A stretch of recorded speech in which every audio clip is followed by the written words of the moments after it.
Aquatic organisms breathe faster than terrestrial organisms. ಈ ಒಂದು ಪ್ರಶ್ನೆ ಕೇಳ್ತಾರೆ. ಅನ್ವಯ ಪ್ರಶ್ನೆ. ಜಲಜೀವಿಗಳು ವೇಗವಾಗಿ ಉಸಿರಾಡುತ್ತವೆ. ನೀರಿನಲ್ಲಿ ಮಿಶ್ರಿತ ಆಕ್ಸಿಜನ್ ಪ್ರಮಾಣ ಕಡಿಮೆ. The dissolved oxygen in the water is very less. Hence, fishes ಗೆ ಎಷ್ಟು ಮಾತ್ರ ಆಕ್ಸಿಜನ್ ಸಿಗುತ್ತೆ? ಕಡಿಮೆ ಸಿಗುತ್ತೆ. ಮತ್ತೆ ಉಸಿರಾಟ ಮುಗಿಯುತ್ತೆ, ಮತ್ತೆ ಇಳ್ಕೊಂತಾ ಇರುತ್ತೆ.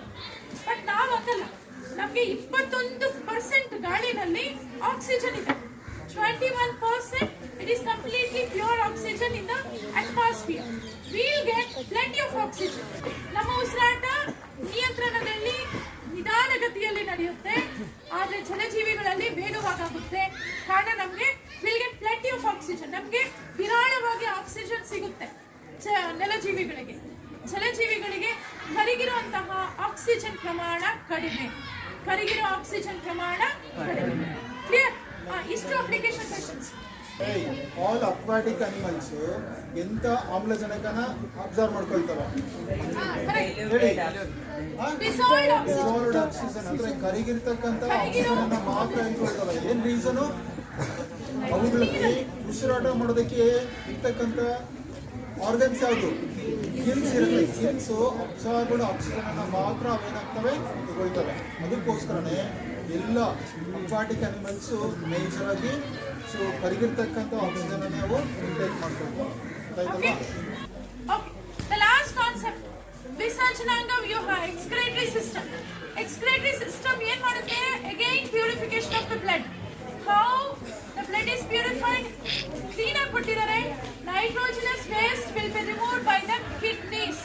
ಒಂದು ಜೊತೆ ಕಿಡ್ನಿ ಏನ್ ಮಾಡುತ್ತೆ? ನೈಟ್ರೋಜನ್ ತ್ಯಾಜ್ಯವನ್ನ ತೆಗೆಯಲ್ಪಡುತ್ತೆ. It is in the form of urea. Urea ರೂಪದಲ್ಲಿ ತೆಗೆಯಲ್ಪಡುತ್ತೆ. ಆಯ್ತಾ? ನಮ್ಮಲ್ಲಿ ಮನುಷ್ಯರಲ್ಲಿ. ಆದ್ರೆ ಹೊರಗೆ ಬಂದಾಗ ಅದು ಯೂರಿಯಾ ರೂಪದಲ್ಲಿರಲ್ಲ, ಅದು ಯೂರಿನ್ ಮೂತ್ರವಾಗಿ ಪರಿವರ್ತನೆ ಆಗುತ್ತೆ. ಯೂರಿನ್ ಆಗಿ ಪರಿವರ್ತನೆ ಆಗುತ್ತೆ. ಯೂರಿನ್ ಆಗಿ ಪರಿವರ್ತನೆ ಆಗಬೇಕು ಅಂತಂದ್ರೆ nephron, nephron the structural functional unit of kidney ಯಾವುದು? ನೆಫ್ರಾನ್. ರಚನಾತ್ಮಕ ಕಾರ್ಯಾತ್ಮಕ ಕಿಡ್ನಿಯ ಘಟಕ ಯಾವುದು? ನೆಫ್ರಾನ್. ಆ ನೆಫ್ರಾನ್ ಏನ್ ಮಾಡುತ್ತೆ? ಶುದ್ಧೀಕರಣ ಮಾಡೋದ್ರಲ್ಲಿ, ಯೂರಿಯಾನ ಯೂರಿನ್ ಆಗಿ ಮೂತ್ರವಾಗಿ ಪರಿವರ್ತನೆ ಮಾಡೋದ್ರಲ್ಲಿ ಮುಖ್ಯ ಪಾತ್ರ ವಹಿಸುತ್ತೆ.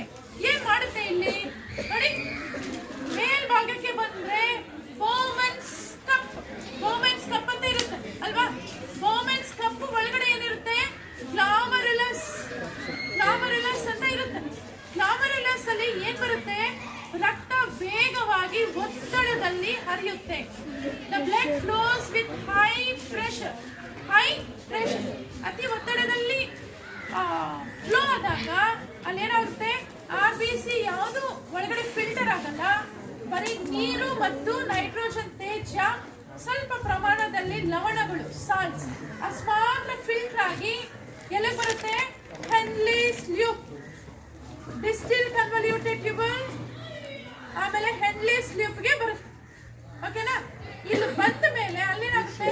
ಸ್ವಲ್ಪ ಮಟ್ಟಿಗೆ ಸಾಲ್ಟ್ಸ್, ವಾಟರು ರಿಅಬ್ಸಾರ್ಪ್ಷನ್ ಆಗುತ್ತೆ.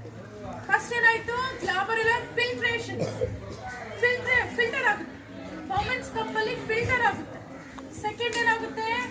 ಹೆನ್ಲಿಸ್ ಲೂಪ್ ಅಲ್ಲಿ ರಿಅಬ್ಸಾರ್ಪ್ಷನ್, ಲವಣಗಳ ಮರು ಹೀರಿಕೆ ಆಗುತ್ತೆ. ನೆಕ್ಸ್ಟ್ ಕೊನೆಗೆ ಕಲೆಕ್ಟಿಂಗ್ ಟ್ಯೂಬ್ಯೂಲ್, ಇನ್ನೊಂದು ನಾಳ ಬರುತ್ತೆ, ಸಂಗ್ರಹಿಕ ನಳಿಕೆ ಅಂತ. ಸಂಗ್ರಹ ನಳಿಕೆ ಅಂತ ಬರುತ್ತೆ. ಕಲೆಕ್ಟಿಂಗ್ ಟ್ಯೂಬ್ಯೂಲ್ ಅದು ಕಲೆಕ್ಟ್ ಮಾಡಿ ಕೊನೆಗೆ ನೋಡಿ ಯುರೇಟರ್ಸ್ಗೆ ಕಳಿಸುತ್ತೆ. ಯುರೇಟರ್ಸ್ ಇಂದ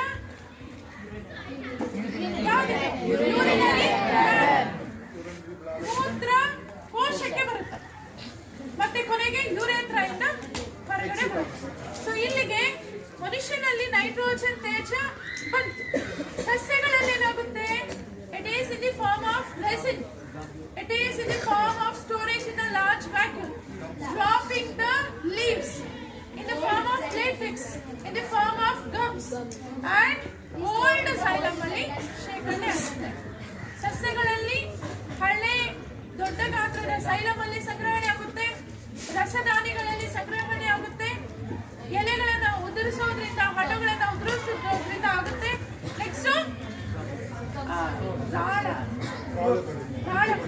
ರಾಳಗಳು ರೂಪದಲ್ಲಿ ಅಂಟು ಲೇಟೆಕ್ಸ್ ರೆಸಿನ್ ರೂಪದಲ್ಲಿ ತೆಗೆಯಲ್ಪಡುತ್ತೆ. ಇದು ಯಾವುದರಲ್ಲಿ? ಸಸ್ಯಗಳು. ಇಲ್ಲಿಗೆ ಜೀವಕ್ರಿಯೆಗಳು ಸಂಪೂರ್ಣ ಪಾಠ ರಿವಿಷನ್ ಮುಗಿತು.